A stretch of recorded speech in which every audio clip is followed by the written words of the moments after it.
Welcome to Empowered Within, a soul-quenching, transformational podcast that will set your soul on fire through candid and inspiring conversations. Leading experts, celebrities, healers, and I share our journeys of how we've overcome challenges to living an empowered life from within. I'm your host, Jennifer Pilates. Welcome to another episode of Empowered Within.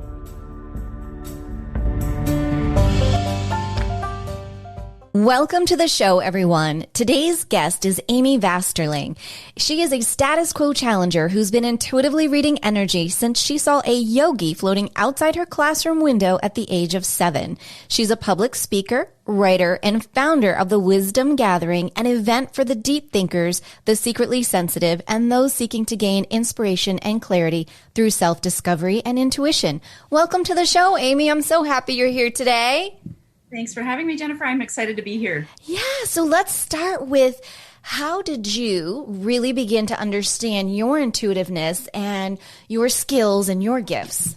Well, it was a long journey. It hit early. I literally we were in the middle of a spelling test in my first grade classroom, and my teacher was upset because I was totally checked out. She shook my shoulder and screamed at me.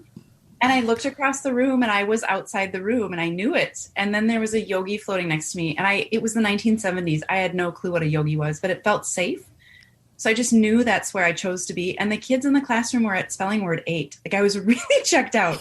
Oh my and gosh. Right. So it's clear, that was safe for me. And then when I was about 16 and 21, I had my body move without me moving it. And that comes from claircognizance. Everybody has intuition in the way of our heart field, and another way as well. And so it saved me from somebody stealing my moped in high school and getting a parking ticket. And the meter person, I yelled and said, "Stop, I have the money." And they said, "Had I pressed the pen to the page, you caught me right then, I would have had to write you the ticket." So it impressed upon me later in life, all of that was showing me it's good and it's safe. It's not going to hurt me and it's not going to hurt others. And then when I was in my early 20s, I saw premonitions, or seeing things before they happen, and they were nothing of consequence. I'd say to my husband, "We're going to be at a bookstore or a coffee shop, and a book's going to fall off the table." And then 2 weeks later, that would happen. Just simple things. And he'd look at me like, "What? How do you know this?" And then when I was 27, I saw that I would die when I was 34. And spoiler alert, I'm way beyond that. But it really left me wild inside. I was really scared because all these things had come true. I couldn't make sense of it. I didn't know what it really meant.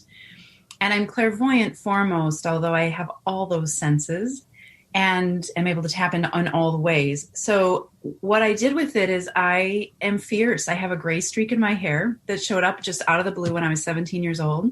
And I started shaking my fist at the sky and swearing and saying, "If you want me to do this, you bring it. You bring the foundation, how to turn it on and off, what I need to do." And so I didn't feel very level-headed, but what happened is I pulled it apart and realized, and I'll speak for people who have a really intense experience like I did, it's just really the universe saying, it's time for you to really show up in this, and you're skilled at it, so you don't deny it. And that's where we have fear-based experiences. That's what I've learned. And I believe that message ultimately was about a spiritual rebirth. But I still don't have all the information on it, but I know I will. Mm-hmm. Right? It'll come to pass. So then in my 30s, I spent a lot of time honing this skill and starting to read for other people. And over the past truly 2 decades, I've honed it really nicely. Yeah. Oh, wow. That's so amazing. So for those people that may not know what a yogi is, they're assuming that you saw someone practicing yoga floating outside the room. Will you describe what a yogi is, what you saw? Yeah, it was a man who was East Indian with his legs crossed, wearing all white and a white turban, floating next to me outside this classroom window. Wow. Has he ever showed up since? Not, but when, I have a lot of friends that are in this ilk of kind of universal knowing and so on, and holistic. And some of them have said your Vedic astrology chart really shows you have a lot of Vedic and yogic energy or experience. So I'm just guessing my energy is synonymous to that. I have no interest in yoga. I mean, I think it's great. There's nothing wrong with it, but, and I've done it for a while. It's not what I seek. So I'm not sure why, but he was an effort to me. Also, there was a time period where I'd do readings for people, and I would see a master show up in the guides area where these people, looking at their guides. And Sometimes it would be a yogi, and sometimes it would be a Native American chief. Sometimes, but it tended to be somebody who had a lot of spiritual discipline or understanding. So perhaps we have people or energies we're likened to, I've never explored it. You're the first to ask that question. Yeah. Well, if, that's assuming one of your guides who always shows up to guide you, and then you'd want to dive into the lineage to go, well, yeah, where does he come from? Right. Yes. Okay. To be continued next podcast. I love it. So there's something that I read that you wrote, and it really struck me and it gave me pause. Your perspective on intuition is that it is not a gift, but it's a skill. I would love for you to elaborate on that. Why and how did you come up with that perspective? Yeah, it's a birthright for all of us. And like I said, claircognizance, which is our heart, we can send energy out of our heart and receive energy in and read it. But there's also clairsentience, which is our clear sensing. It's in our kind of our gut instinct. So everybody has it, and it's not something that will ever go away. It's not like you're a piano player and you get really good at it and you break your hand and you can never play again. This is always with you. There are times it will ebb and flow. That's going to happen probably to everybody. But for me, what really tipped me, and this is getting kind of into my personal story a bit, is I grew up in a home that was really challenging, which I've said what my mother and my family life created for me, there's no way I could have gotten that education anywhere else. I couldn't have paid tons of money at a university to get that education. So it was primal and important for me to get it. So I understood. And my mother is my greatest teacher for sure. However, as a result, my intuition kicked in pretty tight, pretty early, because I had to be about 29 steps ahead, right? These people are smart, they're quick, and so on.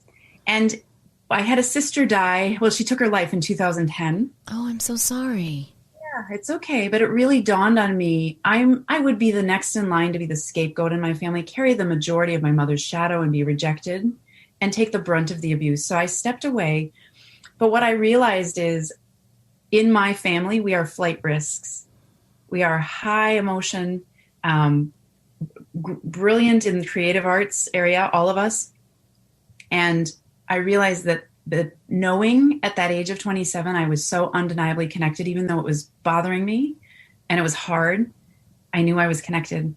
And I think for me, it was a gift to me, not a gift that I have, but it was to keep me in that track of knowing, even when all the chips are down, that is so strong for me. I'm so empowered as a reader. Nothing troubles me with that energy.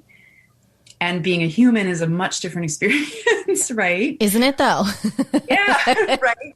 Learning that way through as a human, but having this model of something that is constant made me realize this isn't a gift that I have. It's an ability so that I can stay put, so I can keep and stick with myself and stay empowered to the best ability until I can fully empower. And my eyes are on that, right? Right. Always like, I'm headed there. So when you take that and you bring it back to the point that you said that you had a premonition of your passing, and now you're past your passing. Do you understand how that came to be, not came to be? Absolutely. And that's a really good question, because it's like, well, see, you're not very accurate. And Jennifer, it took me years to trust that I could actually hit. Like I said, I come from a highly creative family. I thought, I'm making this up.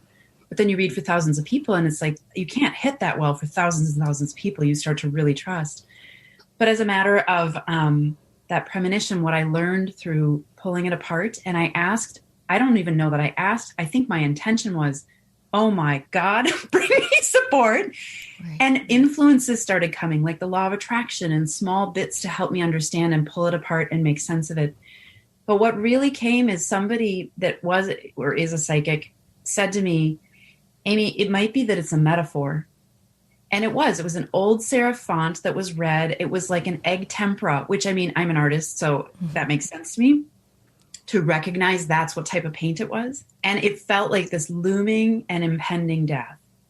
And she suggested, could it be a spiritual rebirth? Could it be, she's like, I don't think it means what you think it means. But I think I liked that she didn't really flesh it out for me, because I'm nearing 50. And I still don't have the full answer. But Jennifer, about, I don't know, probably when I was 42, I was having a conversation on the phone with a friend, and it was like a brick hit my chest. And I knew more about that premonition, but I don't really know that I can articulate it. And so what I'll say to you is, if you have something like that come up, you will never forget the question if you really want the answer about anything. And it will come to pass that you learn, but maybe it's not time for it to come to pass. That 34 could be 34 years. It could be 34 cycles, or right. And that one I know to let go and let it unfold as it wants to. It's not worth chasing it. Yeah. I love that, how you just broke that down. It's so true when you're a spiritual person, and everyone is. I think some people mistake that there's this one huge moment and boom, you're spiritual. It sounds like our lives are quite parallel. For me, it happened from when I was very young, but then I didn't understand it till I was much older. And then I look back and go, oh my gosh, like you, this has protected me in so many different areas of my life and situations. It's rather amazing. It's not, a lot of people get nervous when they hear like, oh my God, the Kundalini awakening. And the stories, I mean, I was there. When I read about that a couple years ago, I went, oh, yeah, that doesn't sound like something I'd like to partake in, God. Like, I'd like to go left. Right? Yeah, I'm good right where I am. Thanks very much. Everyone is so different. And you're started so young, and it's changed. And I agree with you. I think very much metaphorically, it was perhaps maybe the passing of one life as you journey into your next part of your life, which it sounds like you are full speed ahead. Congratulations. Yeah, thank you. Yeah. Absolutely. It's an unfolding. And I believe that some of us had it young, and we were the precursor to something bigger because of where we're headed, right? We're the future in a way. And it's tough. It's tough to live through the past of what people were living in the past, you know? What? This makes no sense. We're all about connection. And it seemed like a lot of our world was about disconnection when I was a kiddo. Yeah, I totally get that. How is your life now, day to day, with your intuition? How is that with your family? Yeah, well, you know, when you say this or ask this question, it really changed how I thought about parenting when my kids were little. And I went after something different than what most people go after. They normally do the opposite of what their parents did, or some form of that. And I actually broke free into this power space with my kids. So that was one empowerment awakening I had that was massive. And it took me about 8 years to realize what actually had happened there. I couldn't articulate it like maybe I could now. But now I feel like I'm at this other space or apex where it's time for me. And it's almost a natural time at the age of my children. They're leaving the nest and so on, but really branching out and speaking out, because I am a status quo challenger. And for me, for whatever reason, you know, that I felt a bit, the mom role, the so on, all these roles that I was playing, you know, and so now I'm empowering in the way of my career and getting out there to speak and say, this is what the future looks like. You know, this is how it is. So I would say, though, with intuition at my side, there have been moments that intuition didn't serve, personal intuition, when I was really learning how to read for others. I am not sure why, but it's as though my ability to read for myself waned. I couldn't hear it as well. And I simply trusted that it would come back and get stronger and be better once again. And it did.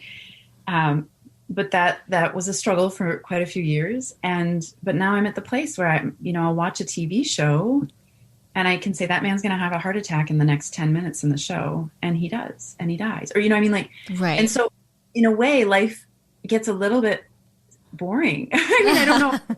But it's like, well, if I can guess all those things because I can sense at a really deep value, things become very different, you know? And once you go there, which is something I really struggled with in my 30s, once you go to a different place with your intuition, you really can't go back to where you were before. Right. And that felt really lonely to me. I mean, it was just my experience. But that was part of, I think, that empowerment surge of like, okay, you're empowering into this ability. And, for me, the focus was pathway of least resistance. How do I do these things the most simplistic way? Pathway of least resistance, which to me leaves me most empowered. Have you noticed, are your children as gifted as you are? Has that come through? It has with my one child. So when they were little, they saw somebody sitting in our hallway, a child. They had gotten up from a nap, and the name that they said the child's name was not a name they had never heard, and it's not a common way to say that name the way it's spelled. And so I knew something was going on. They were probably 3 or 4. And then about 3 more times until they were 15, they had experiences, and I simply coached them on the sideline saying, did you need to be afraid of that? Or what else could you have done, to help them shore up their thinking about it? and empower without any pressure of, oh, be careful. Or I don't do any of that. I don't protect or do any of those things that most people do. I found another way. And then when they were 15, I said, I think it's going to be okay with these two clients. Would you read for them for 15 minutes each? And I'll record it and I'll email it to them and see what they think. And both of them, independent of each other, said that kid is as good a reader as you are. Wow. What a compliment. Thing for that kid to catch up to it because they could see it in action and assimilate. There was no telling them how to do it. It was on their terms to figure it out. And I teach that now. I call it everyday intuition. I teach once a month for people to learn passively how intuition works. And people hit in extraordinarily. Like, I can't even believe how they hit right out of the box, no experience whatsoever. But it's not hard. It's that we make it hard, and trusting it to think we aren't being forthright or we aren't getting it can be really scary for people. Am I doing this right? Which I think is the greatest thing. It's like, you care so much, you want to get this right. You don't want to sell people a bill of goods or, Exactly. You really want. Right. Yes. And I love that you brought up a little bit of the topic of protection. You caught my eye. I went, ooh, wait, what are you doing? Because do spill the tea, girl. Like, help an intuitive empath girl out. That's right. Yes, exactly. Whatever again, I'm fierce. I'm not afraid of much. And yet I am. As a human, I am silly, and I won't be always. I'm on that right now. But as an intuitive, let's say, I don't know, many years ago, I finally said there were a lot of people talking about demons and evil. And I know for me, the ability for me to read energy dark, every time I've asked, is about emotions. And I know who I am. I'm, in a way, anchoring darkness, and I can go to a deep, shadowy place with my clients, and it doesn't scare me at all. And I can talk them out of suicide because I meet them at that place that shifts it all. Really powerful. Not that I'm talking them out of it. I say the thing that heals the space that was going to create that anyway. So that I really have that ability, and that's my penchant, is the darkness. But when I went out there, what I was told is it's malevolence is how the universe told me to say it, which, if you look that up, is defined as, evil and demons. So it's like, I know. I was going to say, I call it malevolence. And when it would come along, I would say to it, what we really could do on earth too is say, what do you need? I'm not meeting it with resistance or fear. And for whatever reason, when I have clients who describe a situation of intensity for something that they're seeing or experiencing, like I had a 10-year-old child who's getting choked at night and was actually choking. And there were these big black dogs that were emaciated and really gross looking and slimy on her. And I said, they're trying to get your attention for you to take control and they want you as their leader, really, is kind of the deal. And so I can see that when people start telling me what they're seeing, I can go there with them and see that. So for some reason, that's natural to me to be able to go to that scary. But I met this thing and I just said, what do you need? And it tried to tell me. And I said, I don't know anything about that. Like, I really wish I could help you, but I don't even know where to begin. So I wish you luck. And I'm so sorry that I don't have the tools to help you get where you need to go. But you're going to find it, right? And it walked away and left me alone. So the other thing that came is what creates malevolence is being misplaced, displaced, or misunderstood. And so, because I teach about parenting the highly sensitive child, which is a personality type, it's not a disorder. They're really unique kids. Kids in America grow up, 90% of them feeling misunderstood. So they already have this connection to what we'd call malevolence. Right? They're going to resist. They're going to buck the authority. And I always say, boy, get on it when they're 3 years old so that you make a good driver out of them. Right?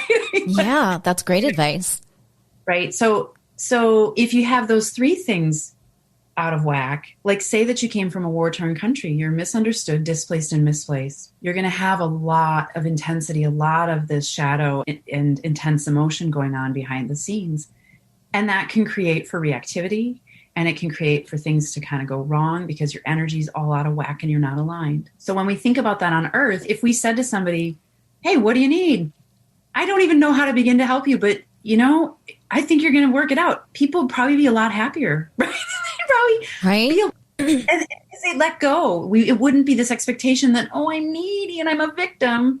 We'd lose that standpoint and say, anybody's going to help me. I never know where I'm going to get the darn answers. Somebody out there's going to know. Right. And asking, just like as an intuitive, that's why I'm empowered, is I ask. I ask everything. I say, I don't get that. You show me the deeper meaning of that because I want to know. I'm like, let's see this. Let's really get to what matters and the core. In general, do you have any sort of practice of protecting your energy, maybe before, clearing your energy before you go into a reading or after? None. You're just good. You're not wearing your crystals. You don't have crystals in your bra, not in your purse. I kind of say this to people that have a lot of crystals. I have a friend that's so into it. So I have some because I'm like, okay, we're at the store. I'll get some. That's pretty. Right. You have to. What I feel is I met this man who went up to Canada with a giant truck and extracted this giant piece of amethyst and took it home and paid $50,000 for it or something. Wow. And I said to them, why couldn't you just call down the energy of that where it was in the earth? Do you think that it needed it there in the earth? I mean, I don't know. So that's my position is I'm always pathway of least resistance. Now in parenting, that shows up very differently. And a lot of parents might say is that the right way to parent? But if we look at, we each have a journey and there are shifts and turns that we have to do.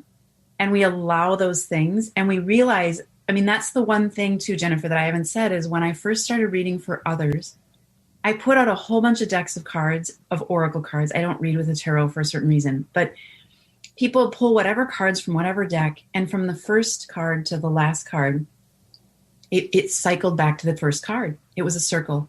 And by the fourth time I said, I can do this.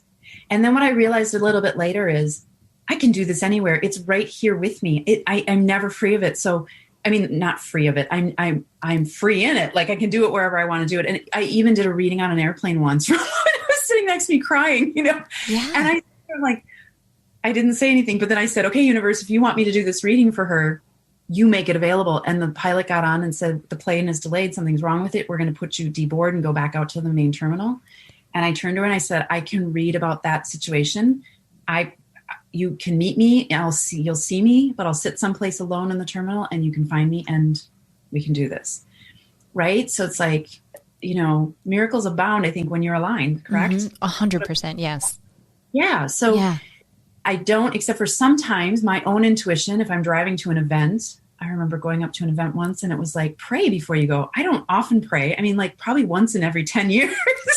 Oh my God. But I was like, right. I was like, pray about that show, pray about, like, ramp it up, kind of like law of attract, but in a way of collaboration with the universe or God and my own creator within. And boy, I had a crazy rockin' show, but part of me is like, just live the life that you get to have in front of you. You don't have to work too hard at it. This falls in alignment with it too, is I say, don't keep a gratitude journal. If you need to start out spiritually and do those things as a mechanism to start understanding this ebb and flow, fantastic. That's an awesome time to do it. But if you get to a level where you're like, that gratitude journal and, I got to do that. You're forcing yourself into something to try and trick yourself to be grateful. So what I say instead is the pathway of least resistance on that is, I swear, is it okay if I swear? You go, girl. Okay. Fucking attend to why am I not aligned? And attend to the discomfort of your lack of alignment to having gratitude be natural. Gratitude's easy. It's so easy for us when we're aligned. And if we aren't feeling that, why the fuck aren't we? What is that about? And fill in the pieces, because then you don't even have to work at it. You will be grateful. And I realize we're moving from this highly narcissistic and control-laden environment into this unknown web of what the hell are we headed toward? And so I get it. We need those concrete sequential tools. And I'm not saying it's a bad thing. I'm saying it's not a long-term strategy. If you really are going to arc into this and lean into it, you can go with very little need to do much. It's so simple. I'm going to assume you don't have a vision board. I don't. I didn't think so. You don't need it. I also, when I need to meditate, I flip and stop what I'm doing and I sit down and I meditate. When I ride my bike a lot, and I think it's my city horse, a lot of lifetimes I had horses, right? And I paddleboard, like I do those things because I need to be in nature and with water and all these things. Right. And I cross-country ski because that's water. That does it for me in the way that I need. But I know what I need. Like, I need to get in the sauna, or I need a bath, or I need to do an ionic foot bath. Like I follow it based on what is the need now. And if I can't get to it, I even had a scenario, actually, when that sister of mine died, I was driving to a store and I was picking up art supplies for an art class and then for my own art. This woman had gotten swerved in front of me and I had kind of gotten ahead of her and she came behind me, but she thought she could just come over where I was. So she thought it was like, she acted as though she was going to have road rage on me. And when we got to the parking lot, I knew we were headed the same place. And I said to her, I'm so sorry. I don't know what happened there. I was coming into this lane and you're still in that outer lane headed toward the stoplight not far away. So I didn't think you were going to come my way because there wasn't much space or whatever. And she just flipped out at me. And I was so shaken by the time I got to the door of the art store. So I got to the door of the art store and I just thought, be creative. What do you need? And I said, you know what? I can't be in this upset state and remember all the junk I've got to get. So bring it back for me. And I'm the most agitated person you're ever going to meet. I can't let things go to save my life, right? At that time in my life, especially. And I said, bring it back to me when I can really deal with this. I forgot about it. I forgot about it, Jennifer. And I got halfway home on the highway. And it's as though when you're driving in such heavy rain, you have to pull over because the wipers can't even go fast enough. I was crying that hysterically out of the box. And what came up is I didn't really grieve my sister when she passed. And my siblings said, you know something we don't know, right? But I didn't know what that was. And I was like, I don't know. But what happened is I grieved that my sister was the main shadow of my mom. And so she took the brunt of the abuse. And that was her spiritual gift to the other siblings is we were protected by her because she was a tricky person, right? A tricky person to connect to and know. But look at that. So this big unfolding came out, but I simply said, I can't do this right now. I couldn't get hysterical at the store. And so I wouldn't get the lesson. And I got to have parameters to say, bring it when I can do it. The universe knows that, right? So we have a lot more power and ability. We're not on the terms of the universe. We are in collaboration. That is a wonderful reminder for everyone. It's a collaboration and it takes action. If you want to align with something, you can't just sit here and wish it. You got to go for it. You're also going to have boundaries and needs. Mm-hmm. Do you ever have, I'm wondering for our new intuitives that are coming into play, so to speak, into their own, if they're like, oh my God, I walk into the store and all of a sudden I'm getting hit with somebody's energy and all of a sudden I feel weird and I don't know what it's trying to do or say, or it just doesn't feel of the light. Does that happen to you? And or what advice do you give to someone? Sometimes it does. Like if I tune in, there's a ton of anxiety at airports and I love airports. Like I have one of the most fun places for me to be. But a lot of people are like, oh my God, the anxiety and all the energy, right? And so again, it's pathway of least resistance. So I don't barrier myself. Instead, when that energy comes to me, I say, what do you need from me? Or I look back at myself. Like I say to moms and dads, but mostly moms, don't worry about your kid because you just created an energetic shitstorm for them that you don't really want them to have. They're driving the car and you're worried about them driving the car. And now they have a split-second decision and there's this chaotic energy and they're like, what do I do? What do I do? Mom's in my head. Deal with yourself, mom. Why are you worried? What have we not said to the kid or not necessarily told them, but when we feel the energy, engage with it. Don't push it away. Even if it's scary, it's likened to you somehow or you wouldn't have felt it in the first place. And I'm not saying it's your fault, but if we really sat down and combed through all of our experiences, we'd be like, oh, I was just at a funeral. No wonder I'm picking up all this sadness when I'm at the movie theater or at the mall where all these people are. No wonder I'm feeling overwhelmed. I just went on a trip and my junk is at home unpacked and I'm trying to, we can see there's a synonymous thing. So we take responsibility, or I say responsiveness to it of, hey, I feel your energy. What are you needing? I'm not going to entertain this energy right now because I can't handle it. See you later. Just a simple. I love that you just said that. I can feel that there's so many listeners that need to hear this. There's so much light, dark, good, bad, when in reality, there is no good, there is no bad, there is no light, there is no dark. It's all together. And we just kind of have to, find our way through it. Too is that when I said, I shook my fist at the sky and said, you better tell me how to turn this on and off. I'm not kidding. And I said, you better define the foundation of what the hell I'm doing or forget it, right? I mean, this is stupid. I'm not going to do it unless I know what I'm doing. And the message that came is, everybody says, if everything is connected or everything's connected, that's what everybody says, right? And it's kind of, to me, this spiritual trite statement of everything's connected. But really I was like, okay, universe, that's great. Everything's connected. But the next thing that came is, if everything is connected was the beginning, therefore there is nothing which cannot be connected. So what I mean by that is that's a statement of logic. And it took me years to figure out. But the difference and the problem that we have with intuition is It's nonlinear, non-time bound. And I couldn't figure that out for a long time. But because it's nonlinear, non-time bound, we get the message.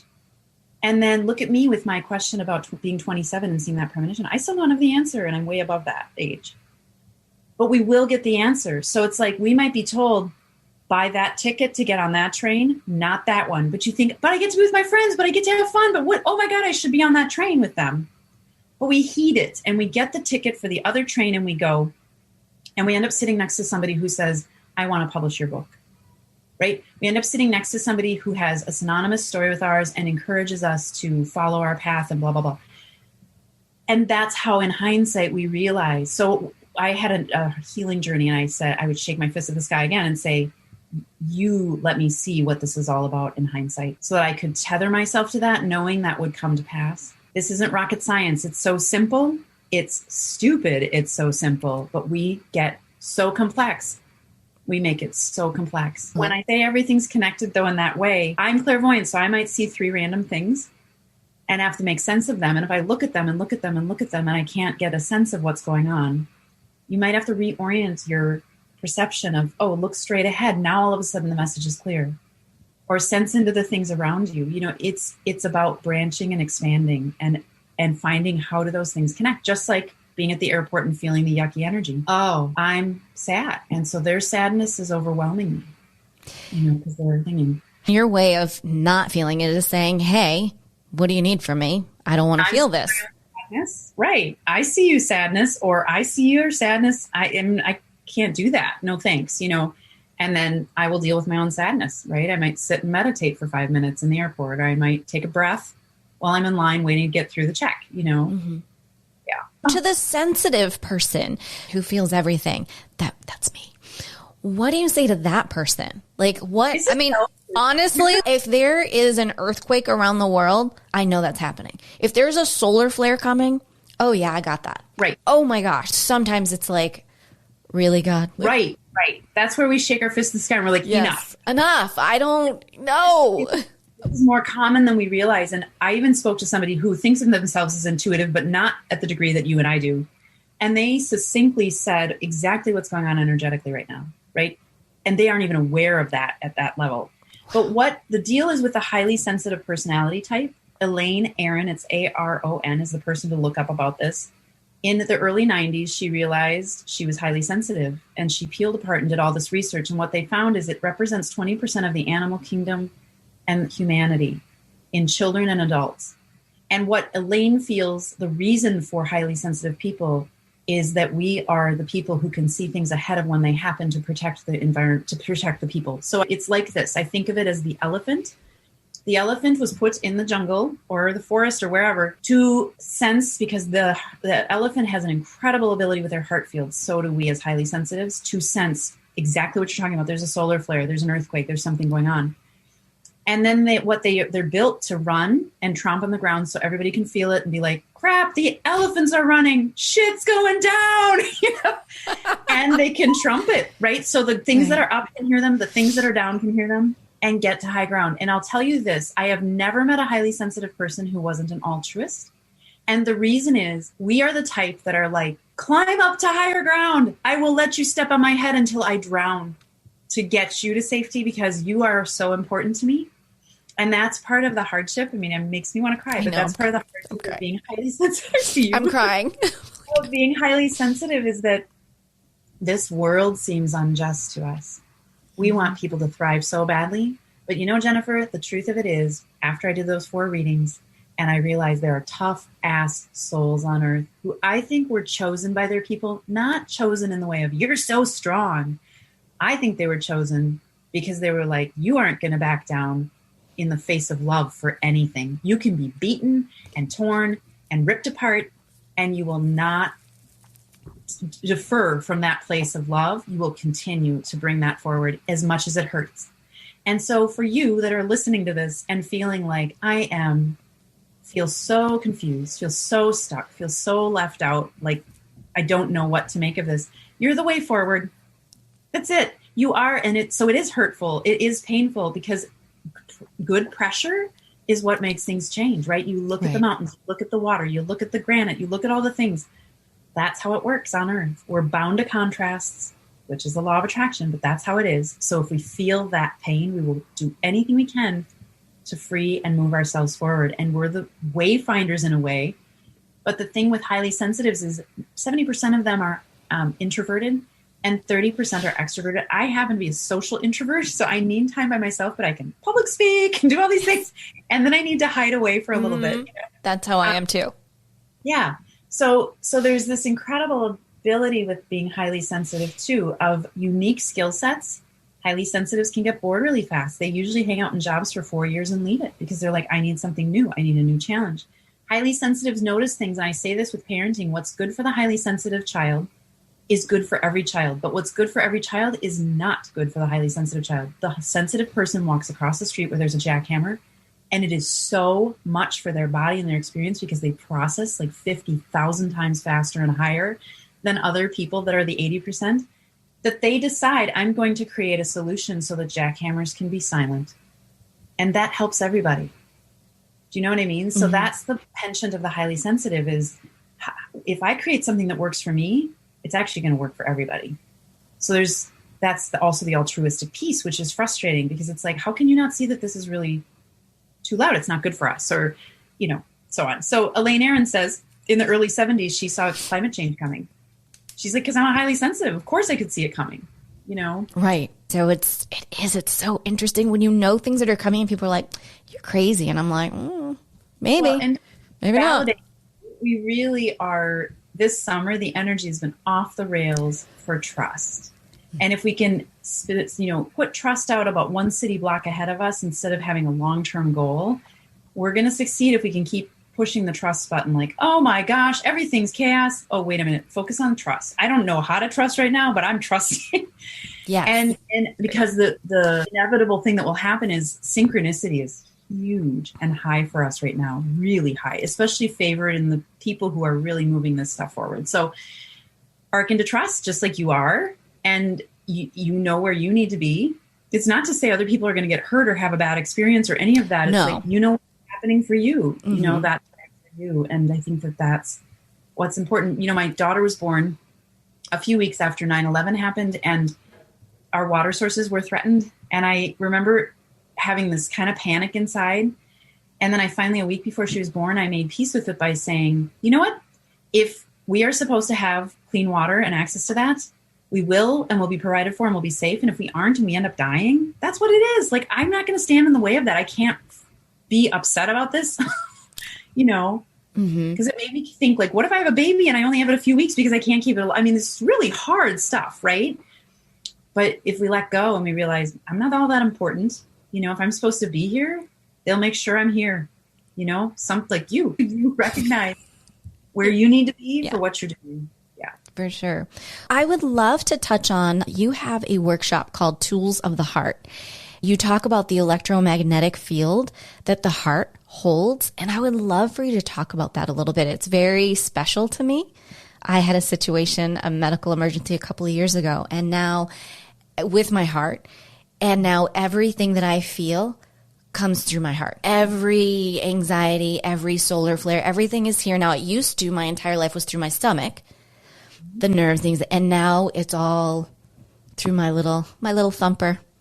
Yeah, so in my world, I would call you a healer, is what I would call you based on that. Yes. So what I realized is I heard about HeartMath, and, you know, they've been around now probably 30 years. And I heard about them, you know, a decade ago. And I grabbed one of their books and I was like, this isn't really my type of reading, but I didn't need to grab one of their books. What I heard did enough for me. And what I heard was they had somebody with their heart being monitored, and they clipped a piece of their hair and put it right next to the person and monitored it independently and gave the person a stimulation like cold, you know, arm in cold water, right? And the person's heart showed on the monitor as reacting to that. And just a second later, the hair reacted to that without the hair being touched or stimulated. So then it made me laugh, but they said they took the hair 150 miles away and did a different stimulation. So the person was surprised again. Their heart elicited the reaction and metered. And a few seconds later, the person's hair also registered the same exact response. And so what they started to realize is there's this heart connection, and we have an electromagnetic field that's a part of our heart. And what I went away with is I'm a curious person, like ridiculously curious, right? I tell my clients, if you're being too good, I think you need to go outside down the street and take a stick and poke the dog poop that you find. Like, you got to get out of your rigid, like go push the plant off the edge of the table and watch it break and laugh. Like so I'm curious. So I thought, okay, I'm going to be at home right now and I'm laying in my bed, taking a little nap. And I had a cat that I was very connected to. So I visualized in my mind's eye, that could be like when you're reading a book and you visualize what that looks like, the picture that you're reading about. I visualized it and I visualized it moving from kind of where my third eye is outside of it, down through my body, out through my heart field. And the message was, bring my cat Smudge up to my bedroom and let him sit down on my feet that are upright. Like I was on my back, so my feet were poking up at a 90-degree angle. Let him actually sleep on my feet. That's weird. He'd normally come up and sleep on my pillow. I mean, totally different, right? So I'm asking him to do something a little unusual. We're really connected. And about 5 minutes later, I heard the front door open and I heard his bell. He didn't go to the food. He didn't go and say hi to the person that let him in. He ran right upstairs, right up to the bed, right up and sat down on my feet like a chicken on an egg. And I laughed. I was like, I can't believe that happened. So I trained my kids, because we have cats that go out and we live with a lot of nature. So there's a lot of place they can roam. And I said, just practice calling them with your heart field. So if you ever have to get the cat in the house when we go to the cabin or something, they'll come home. One of the cats will come home, no fail, every like 10 or 15 minutes every time. Right. And one time my daughter called me and she was driving up to the cabin by herself later. And she said, Mom, I can't get the cat in. And I said, let me try. I tried and she was on the phone with you still. And then, waiting a minute. And she turned around, she's like, he's here. Right? So it's about honing it. I really encourage you to send a message to something that is easy, like a pet that's really close to you. If you have 3 dogs, which is the one that is really attuned to you? And then ask them to do something a little bit different than they normally would. Like come in front of you and circle 3 times and then jump up on your lap, or, and they never would circle. But so it taught me, that's how I learned about the elephants. Is I heard the story that the elephants I think it was in Africa, they were in a safety, like a nature preserve to be rescued. And these elephants came down to the enclosure where they were let in because other elephants were on their way coming to be brought there. They didn't know these elephants. They could feel them coming. That's our kin, right? So I realized that's how I realized the highly sensitive are very much like elephants. We're the whistleblower, like this is not right. And we can feel that, we can sense that. So that heart field piece is very powerful. Now, a healer driving on a road trip might go past 45 towns and they see one town and the town looks just like the other towns. There's nothing that shows you there's something wrong. But the healer type says something's wrong with that town. And then they Google it and they're like, oh, they had a meltdown at the factory and people got hurt. And that town never recaptured itself. And now I see that, right? So that is also heart field activity. We all have that ability to sense. And it's like the thing where when we had rotary phones, or you could do it now on a cell phone where you've already dialed the person and they were just going to call you. But with a rotary phone, you pick up and there's no dial tone. And I've done that where I said, I'm going to call my friend. I said it in my head and then I dialed her and I had the phone to my head, my ear to the receiver, no dial tone. I'm like, hello, thinking one of my siblings is on or something. She was there. It was my friend. She had called me. She felt that. That's the heart field. So we can send messages and receive messages. If you have a displaced child, I have some clients who have homeless children. You can send them a message through this way. It's not rocket science. It's actually so simple. It is ridiculous. But there's the reason that energy translates and moves through is it's going through the quantum field. So you also can delay it. I did this once with some healing energy. I couldn't heal somebody the normal way that I would do it because we were traveling in the mountains and there were these storms. And I didn't even realize it. My intuition kicked in and I just stopped doing the healing when the storms would happen. And I had been told you can't do this type because it's too much chaos in the energy, in the atmosphere. So instead I made a ball and I filled it with all the energy and all the love of all the mothers that I know and the master teacher that I know. And then I said, I don't know what the hell to do with this ball. Like, I was like, what am I going to do with this now? And I just said, you know what? I'm going to leave this ball and you get it to this kid at the moment they need it most. And I was about halfway home to my friend's house. And it wasn't until 3 days later, but my daughter and her daughter and my friend were driving home. And about 20 minutes into their drive, her daughter just got off the rails funny, back to herself. being silly in the car. And I realized that's where I dropped that ball, right? But we don't know necessarily when the most important moment is for somebody that's in the hospital sick to give them something that they need. So we can just put the energy out there and ask it to arrive at the moment they need it the most. Right? That's a beautiful intention. That's an incredible intention. And another way to realize how powerful someone is and that you're really in control of it. Sometimes, again, you learn, people get so caught up in, well, I learned how to do this. I'm supposed to heal this way. Right. And for me, it's very much like what you're saying. Again, looking back over my life, realize I've been an intuitive healer my entire life. And it wasn't until probably the last 5 to 6 years that I honed it through taking a course, but that was to understand it more. But it's second nature, like you're talking, like it's a ball. It's whatever works for you because you're so special. Each one of us is so special. And we've been given what we've been given to help and save and encourage and do whatever we can for humanity. Well, and Jennifer, that's why I actually encourage or I discourage taking a class only because I feel like they're going to tell you things that might not be true for you. Like, is it necessary to protect yourself? Is there another way? And my other piece of that is if we start thinking that there is a way to do it, we limit our own way. And that's what's important to me. And then how I work in that pathway with people is helping them seat into their own innate intuition passively so that they're not missing anything and they can expand.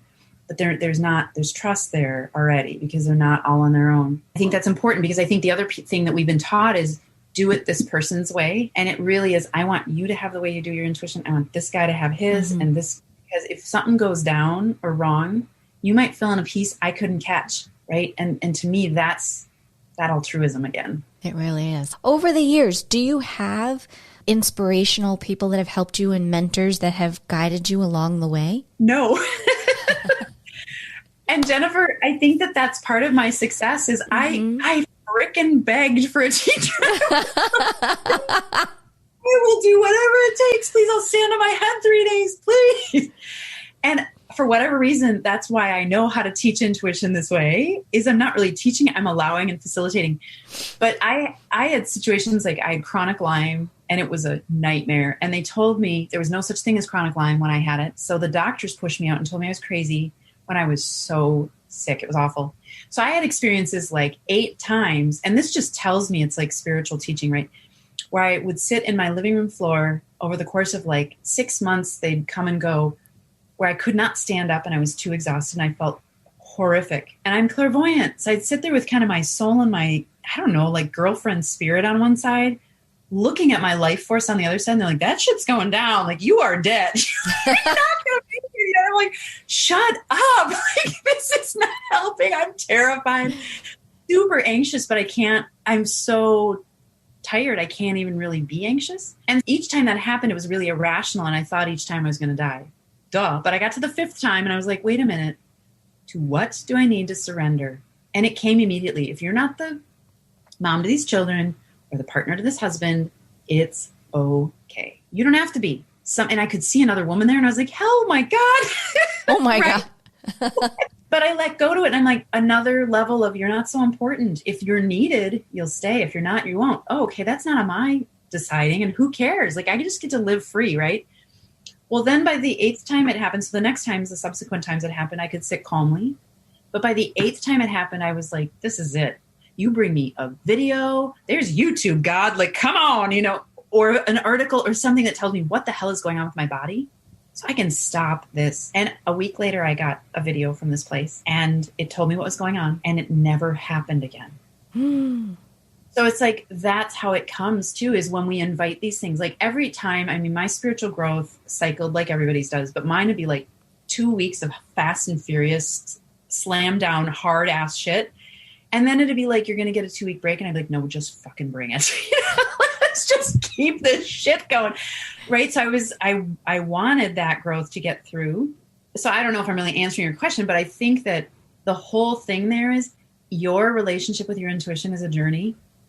And it's going to happen. However, and you can get in your head about it, but I will really stress that intuition is a sense.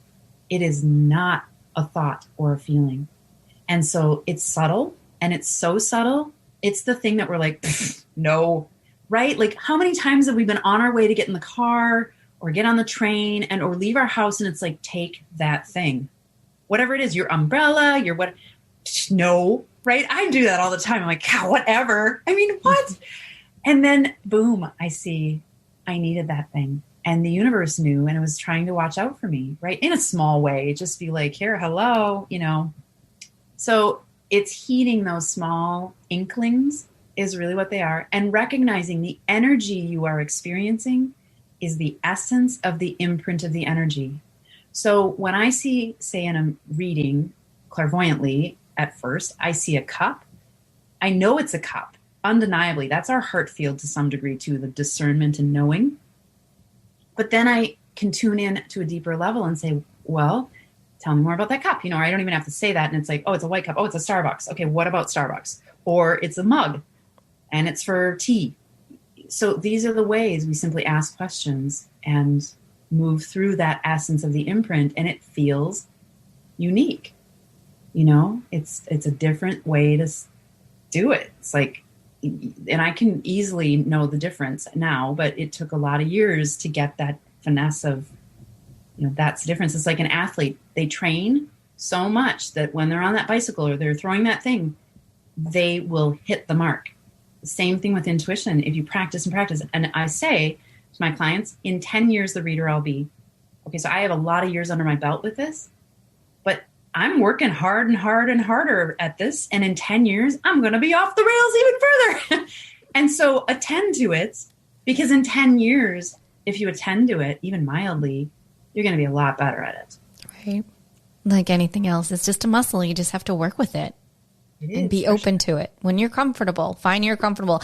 I absolutely adore that you have forged your own path, that you have just found your answers. And it so resonates with me, honestly, the way that my life has been, that I'm like, oh my gosh, there's someone else that's been through this just like me. This is amazing.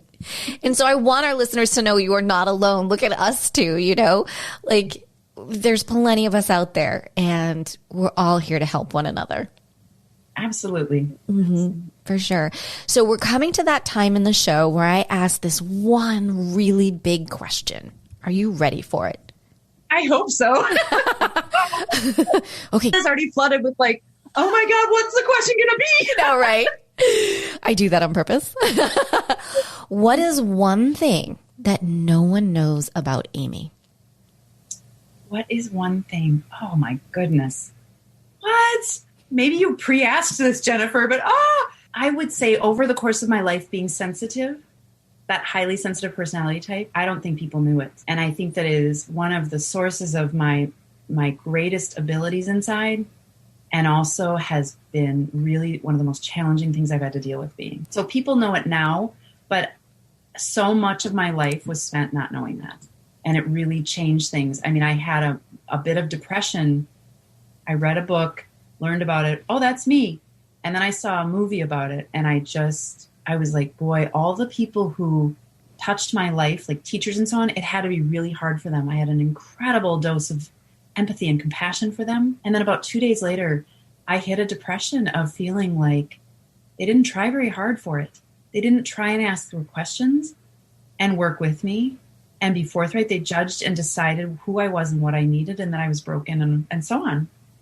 And so that really is something that now, being aware of it, I can change how I think about my life, Yeah, that's so important. Thank you for sharing that. And it is. Being a sensitive it's challenging. It has its blessings, but boy, it's challenging. Yeah, right. It is. It's a double-edged sword. It's the most beautiful thing, but I think in the current circumstance of this hilt of narcissism, it's really hard. Because we're so not programmed that way. We're programmed for connection. And it's about, I'm right, you're wrong, disconnection. As you were saying, Jennifer, you said it, the black and white, the good and bad. And we aren't set up that way. And to live a long chunk of life in that, it's a lot. It is. It's very challenging. That's, just keep sending out that love and light every day. So put it back inside too. Right? Yes, I need to start putting it back inside too. And telling those energies, y'all need to go. We're not having any of that here. I love it.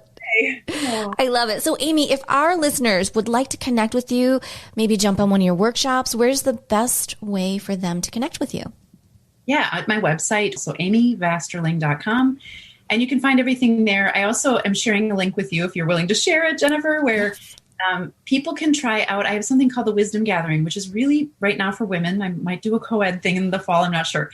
A lot of men are like, please. And I just think, I'm not sure I'm ready. But it really is for the deep thinker to have a space where they can be in a thought-provoking environment that really creates inspiration and really through self-discovery and intuition. And the clients that I have that come to that say, this is like an anchor for me to know I get to come month to month, to know that I can come and get recentered and have clarity and re-engage that calm. And I'm floored, but it's something I've been doing a long time because I felt it inside. Like, I got to do this. I don't want to do it. There were times I paid to do it. I actually paid money.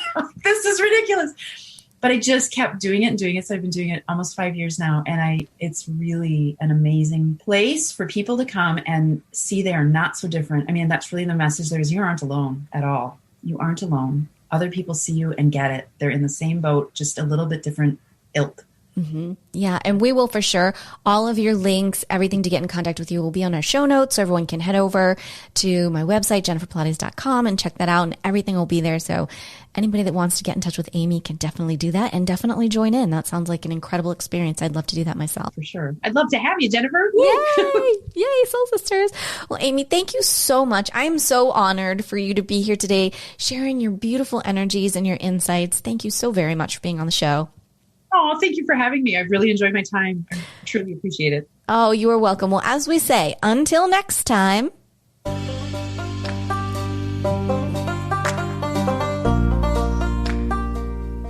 Thank you so much for tuning in to another episode. Please remember to rate, review, and subscribe to Empowered Within with Jennifer Pilates. Your feedback is important. It helps me to connect with you and gives me insight into who you are and what you're enjoying about the show. For today's show notes and discount codes from today's sponsors, head over to jenniferpilates.com. Until next time, may you live an empowered life from within.